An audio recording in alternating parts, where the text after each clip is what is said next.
control motor porque no quede tan... Es la propiocepción. Para entender realmente todo esto, que dijimos, el tono de los músculos tiene que ser el adecuado para poder ejecutar el movimiento. ¿Sí? Y ese programa motor que se debe ejecutar en M1, ya lo vimos, ¿se acuerdan de toda la información propioceptiva? Llegaba a una parte especial de S1, que es la que está al lado de M1. ¿Y se acuerdan que había una flechita? ¿Se acuerdan? De 3, B, A, M1. Porque es la información de todos los propioceptores que le está llegando a M1 antes de empezar la ejecución del movimiento. Está informando constantemente todo eso que dice ahí. Y a través de los receptores que hay en músculo, piel y articulaciones, ¿sí? Movimiento de las extremidades, la posición de cada extremidad, la fuerza que está haciendo cada músculo, la pesadez, o sea, cuánto peso puede soportar, la rigidez de cada músculo, se combina con otros sentidos, vestibular y visual, para establecer la relación del cuerpo con el resto. O sea que toda esa información propioceptiva es necesario que llegue a la corteza y al cerebelo para poder ejecutar adecuadamente el movimiento. ¿No? O sea que estamos en la interfase, ya empezamos casi a ejecutar el movimiento. Entonces, cuando hablamos de propiocepción y sinestesia, definimos propiocepción como el sentido de posición y sinestesia como el sentido del movimiento de cada parte del cuerpo. Obviamente, ustedes van a encontrar como consciente e inconsciente, pero son términos más bien clínicos que fisiológicos. ¿Sí? Son cuando hacen el estudio neurológico del paciente, pero en realidad lo de consciente e inconsciente es como una aplicación del examen físico más que del fisiológico, porque se considera prácticamente todo que es inconsciente. Lo que pasa es que lo podemos volver a la conciencia, porque vamos a ver que muchos de esos receptores son los mismos que participan de la estimulación sensorial, que ahora los vemos. Fíjense, cuando hablamos de información propioceptiva, tenemos los dos más importantes, que son los que vamos a estudiar, que son, que ustedes ya los han visto, uso neuromuscular, los han visto en histología, uso neuromuscular y órgano tendinoso de Golgi. Pero no son los únicos, porque toda la planta del pie tiene un montón de sensores que son de presión, de presión sensorial. Y esos, si bien trabajan inconscientemente mandando información de en qué lugar está el pie, qué parte del pie estamos apoyando para poder ejercer el próximo paso, lo podemos hacer consciente. Podemos pensar qué parte se entiende, y ahí tenemos el juego entre consciente e inconsciente. Entonces, neurológicamente analizan por separado esas dos partes. Fisiológicamente son las mismas vías. Entonces tenemos receptores de distinto tipo, y los que más vamos a estudiar nosotros son estos que están acá, que son las fibras intrafusales, y los que están acá, que es el del tendón o órgano tendinoso de Golgi. Todo el resto son los mismos Merkel, Ruffini, que sensan presiones tanto a nivel de articulaciones como de pie. Entonces, tenemos que la información muscular, obviamente, que informa velocidad de movimiento y posición, y los tendones informan tensión. Esos serían los dos más importantes que vamos a ver. Obviamente, información de las articulaciones, que van a informar la posición angular, y corpúsculo Ruffini y Pacini, en el tejido conectivo de las articulaciones, también nos informan la posición de esas articulaciones.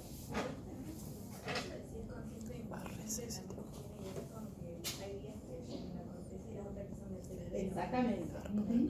Y llegan a niveles subcorticales nada más. Por eso digo, algunas las podemos evocar en la conciencia y otras no. Bien. Información de órganos vestibulares e información visual. En realidad, cuando hablamos de un sistema propioceptivo, tenemos que poner todo, porque en realidad necesitamos a la visión, ¿sí?, y al sistema vestibular para poder cumplir dos de las otras funciones. Vamos a ver lo que se viene, que tiene que ver con el equilibrio y la posición de la cabeza. Bien, entonces vamos a ver estos dos principalmente. Ubicados, ustedes ya los conocen, ¿sí? Fibras intrafusales que están ubicadas entre medio de las fibras musculares en forma paralela, y órgano tendinoso de Golgi, que está ubicado en serie con el músculo, que está entre medio de las fibras de colágeno. Esa posición es la determinante para la información que van a enviar al sistema nervioso. Porque si los usos neuromusculares están en paralelo, las fibras musculares, todo cambio en la longitud de las fibras musculares va a modificar la frecuencia de descarga de la fibra aferente 1A que tiene el uso neuromuscular, que es parte del uso. ¿Sí? En cambio, el otro es en serie. Por lo tanto, si se contrae el músculo, se va a estirar o cambiar la tensión de esas fibras de colágeno. Por lo tanto, uno informa longitud y el otro informa tensión. Bien, entonces, acá que tenemos, acá están las fibras musculares, ¿sí? Fíjense que hay varios usos, varias fibras intrafusales dentro de un mismo uso y están todas inervadas por fibras 1A, que ya sabemos que son de tipo rápido, o sea, son fibras que llevan información muy rápidamente al sistema nervioso central. Obviamente que esto está en una cápsula, ¿sí? ¿Ven? Que acá están. Esta es la cápsula y estas serían las fibras. Fíjense que no hay tantas, 5 o 6 fibras intrafusales dentro de cada uso neuromuscular. Los subtipos, porque acá hay distintos subtipos, no son todas iguales, porque cada subtipo nos va a dar una información ligeramente distinta, cuya combinación nos va a dar la información total. Sería como la vía directa e indirecta, que conjuntamente cumple una función acá también. Entonces, cuando los vemos de cerca, tenemos tres tipos de fibras, ¿sí? Una que se llama de cadena nuclear, una que se llama de bolsa nuclear estática y una que se llama de bolsa nuclear dinámica. Y fíjense la diferencia. Todas están inervadas en su ecuador por una fibra 1A, pero hay otras que tienen otra fibra, ¿ven? Fibra 2. ¿Sí? O sea que hay algo que cambia. Obviamente que son fibras que llevan información. Entonces, tipo de información, en general, fíjense, por eso decía, entre 5 y 7. Uno común tiene una dinámica, una estática y 5 en cadena nuclear. Esa sería la proporción que tiene cada uso. La fibra en cadena nuclear, que es esta, es el sensor estático, que nos dice que no está pasando nada. Eso quiere decir sensor estático. La de saco nuclear estática, la palabra que nos dice, también nos da señales. Y fíjense que son las dos que tienen esta otra fibra, que es más lenta. ¿Sí? Y después que tenemos solamente la fibra de saco nuclear dinámica, que es esta, que está acoplada solamente la 1A y es la más importante, la que nos importa a nosotros, que es la que, por eso se llama dinámica, nos informa del cambio de longitud, ¿sí? Y sobre todo los cambios de longitud rápidos. O sea que estas van a estar descargando siempre, pero cuando hay un cambio de longitud rápido, ¿quién empieza a descargar? La dinámica. Entonces, ¿cómo se lee esto? ¿Ven? Cuando se estira la fibra, ¿ven? Que se estira acá, que empieza a aumentar la descarga de potenciales de acción de esa fibra excelente. Que cuando son las dinámicas, reciben información la médula muy rápidamente. Fíjense que en este caso, el ejemplo ¿cuál es? Nos está informando de que este músculo se está estirando. Y entonces, eso en el sistema nervioso central, a nivel sensorial, está dando una idea del peso de lo que está sosteniendo. ¿Se entiende? O sea, pero no solamente eso. Por una idea del peso necesitamos saber cuánta tensión está. O sea que para tener idea de realmente, y hablamos de lo sensorial, ¿se acuerdan que al final de la sensorial se unía lo propioceptivo y una flecha? Esa información está dando. El estiramiento y la tensión nos está dando propiedades del estímulo. Y en este caso, por ejemplo, es el peso. Porque de última, cuanto más tensión hay en el órgano tendinoso de Golgi, también nos va a estar diciendo que hay más peso que se está sosteniendo. Entonces, obviamente que esta es la fibra aferente que hoy que tiene canales de sodio que se abren por el aumento de tensión, ¿sí? Y eso es llevado a través de esa fibra 1A. Fibras estáticas descargan constantemente, dijimos, ¿sí? ¿Ven? Estas eran las que descargaban constantemente. Y en cambio, las dinámicas, cuando se estiran, ¿ven? Aumentan mucho más la frecuencia de descarga. ¿Lo ven ahí? Yo no sé si lo trajo. Ven que una informa constantemente, que es la que nos está informando de la posición y lo que está pasando. Por eso, informa lo estático constantemente. Lo dinámico informa cuando hay cambios abruptos, y fíjense que la frecuencia potencial de acción cambia muchísimo, ¿sí? Y esa información llega rápidamente al sistema nervioso central. El órgano tendinoso de Golgi, fíjense la estructura que tiene. Acá tenemos las fibras musculares, y acá tenemos el tendón. Estas son fibras de colágeno y esto es un axón. Entonces, dijimos que están en serie. Cuando se contraen las fibras musculares, ¿qué pasa con esas fibras de colágeno que están en el tendón? Se estiran. ¿Qué pasa con la fibra nerviosa que está entre medio de esas fibras de colágeno? Se aprieta. Y esa es la señal de que aumentó la tensión en el músculo. ¿Sí? Entonces, por eso este no es de longitud, sino de tensión desarrollada. Cuanto más tensión, más compresión hay en esa fibra aferente. Tipo de fibra es 1B, que es bastante rápida, no es 1A, es 1B, que es más rápida que la 2, y obviamente informa las variaciones de la fuerza. Toda esa información es enviada al sistema nervioso central y se llama lo que usted lo puede encontrar en los libros como unidad miotática, porque actúan conjuntamente. Porque obviamente cualquier cosa que esté afectando la longitud del músculo está afectando sí o sí al órgano tendinoso, o sea que la información conjunta es la que nos da la información sensorial total. Entonces, los usos que informan realmente la longitud y el Golgi que informa la tensión. Por eso hablamos de una unidad miotática. No sé qué es, porque yo creo que cuando se empiezan a ir, 1:30, tenemos un ratito más, ¿no? Bien. Entonces, fíjense que toda esta información, obviamente dijimos, va a llegar al córtex sensorial y nos va a dar información del objeto, por ejemplo, que estamos sosteniendo. Ahora, esa información propioceptiva, acá tenemos, fíjense, acá tenemos el uso, ¿sí?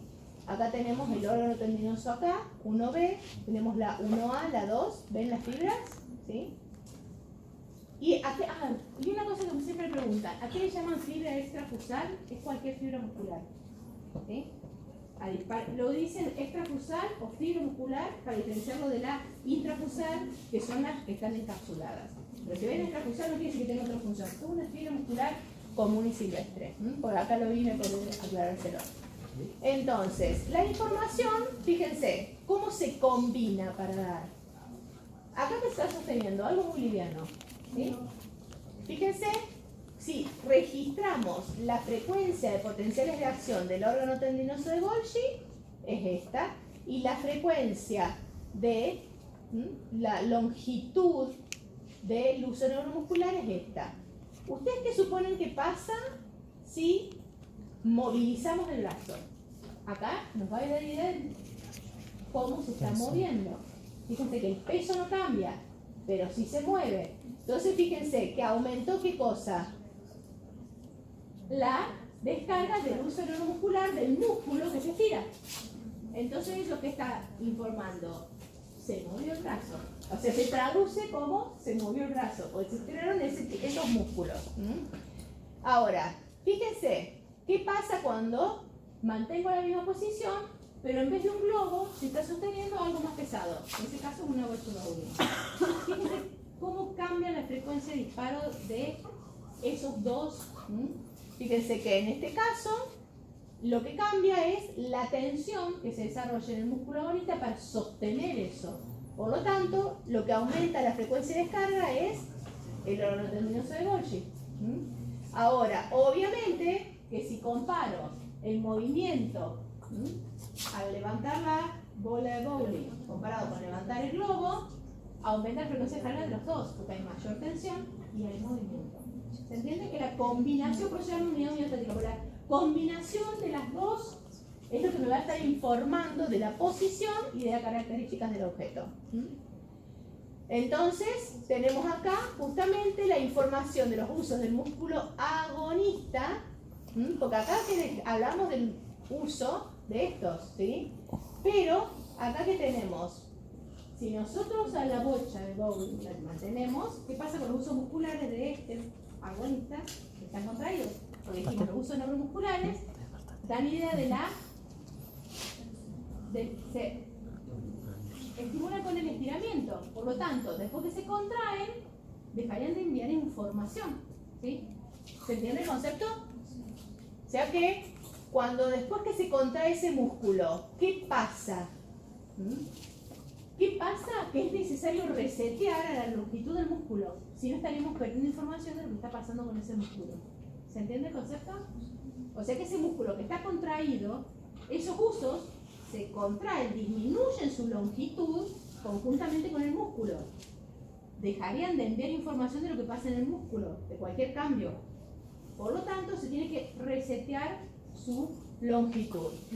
Fíjense que sería en este que está contraído, sería esto lo que pasa, ¿ven? Dejaría de enviar información. Eso no puede pasar, por lo tanto, es necesario resetear para que siga mandando información. ¿Cómo se resetea esa información? Volviendo a estirar al uso a pesar de que el músculo está contraído. ¿Cómo se vuelve a estirar el uso? Con el músculo contraído. Con información que llega de la motoneurona gamma. Que llega, es motoneurona. ¿Sí? O sea que es ejecutora, digamos. ¿Sí? La motoneurona gamma llega a los extremos del uso neuromuscular, que tiene fibras contráctiles. Porque en realidad el uso neuromuscular son fibras musculares modificadas. En los extremos del uso neuromuscular quedan fibras que pueden contraerse y ahí llega la motoneurona gamma. Fíjense acá, sería el ejemplo de qué pasa con... Acá tenemos la longitud del músculo que cambia, ¿sí? Pero fíjense que cuando se pusieron a medir si seguían descargando y enviando información propioceptiva, siguen descargando. Por lo tanto, algo pasó. ¿Qué pasó? Que la motoneurona gamma estimula los extremos y se vuelve a estirar el uso a pesar de que el músculo está contraído. Y de esa forma puede seguir enviando información. Ese control entonces es a través de la motoneurona gamma. Fíjense. La motoneurona gamma me sería solamente las fibras intracusales. Al extremo, exactamente, es la única función que tiene. Por eso, lo otro, la motoneurona alfa se llama vía final común, porque es la única que llega al músculo esquelético. Hay dos tipos de motoneuronas, pero cumplen dos funciones totalmente distintas.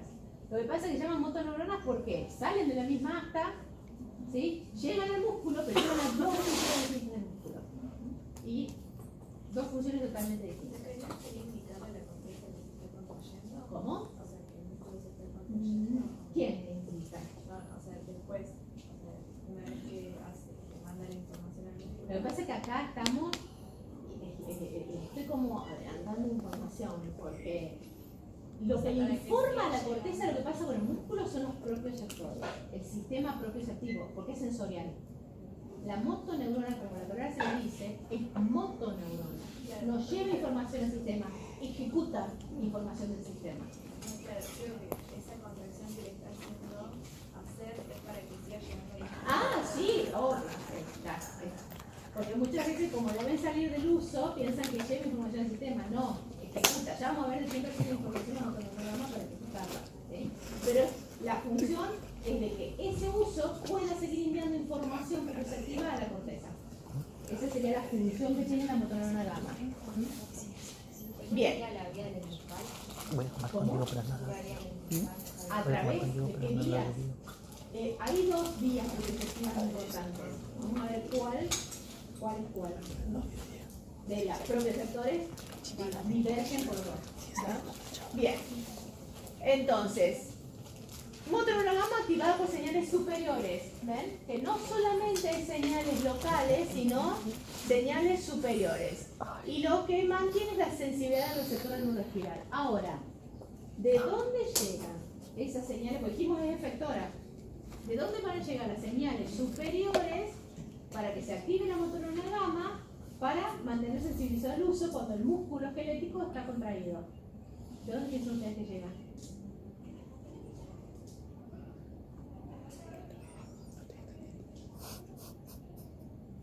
No hay muchos lugares, ¿eh? Hay dos vías. Le decimos piramidal y piramidal. Claro, ¿de dónde llega esa información? Pues sabemos que tiene que llegar de algún lado la información para esa motoneurona gamma activarla. ¿De dónde llega la información para activar la motoneurona gamma al mismo tiempo que el músculo está contrayendo? ¿A ustedes qué les parece?